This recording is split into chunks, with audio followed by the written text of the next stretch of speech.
So I'm gonna try ube taho this time. Ano, ube lang? Yung ube. Ayan. Pwede bang paghaluin? Okay na yan, ma'am? Yes, okay na yon. Mag-ibang lasa, ma'am. Ay, ganun ba yun? Okay. So, pahingi na.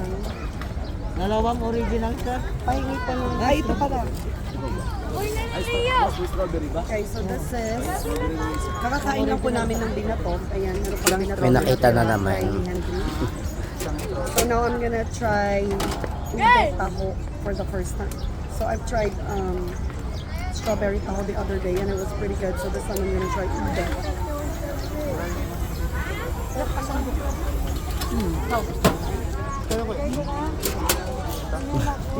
Maganda I'm sarap. trying to decide. Oh. I'm trying to decide if I can really taste that ube taste. Ano yung lasa? I guess hindi ko masyadong malasahan kasi kunti lang yung pinalagay Kunti lang ko. kaya pala. Yeah, kunti lang yung pinalagay kong ube kasi I don't like a lot of sugar. So I guess matitikman mo siya kung talagang bubudburan, talagang pupuli. Kasi hanggang dyan lang yung nilagay niyo. Pero umay So na maybe pagmaan. usually they would Oh. put yung syrup up to there. Yeah, so okay naman. This is 50 pesos here. Sa bar naman, ito 50 pesos din yung binato. Not bad. Okay, let's go. Let's go. Not bad. Vamonos. Punta na naman tayo sa susunod na kakainin. Ano na naman kakainin natin? So, naglalakad lang po kami dito.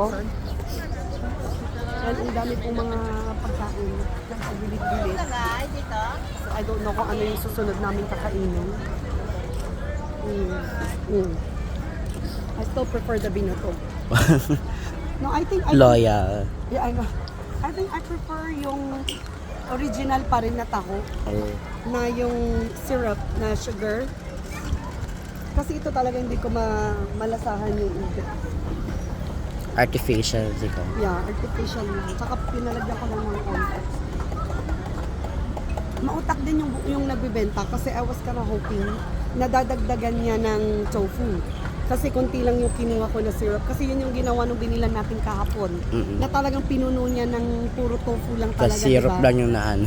Yes, yeah. Yung iba naman, parang 3/4 syrup, kunting taho lang. Di ba? So, ayan yun lang. Dami ko nang sinabi. Thank you. Iyan na na.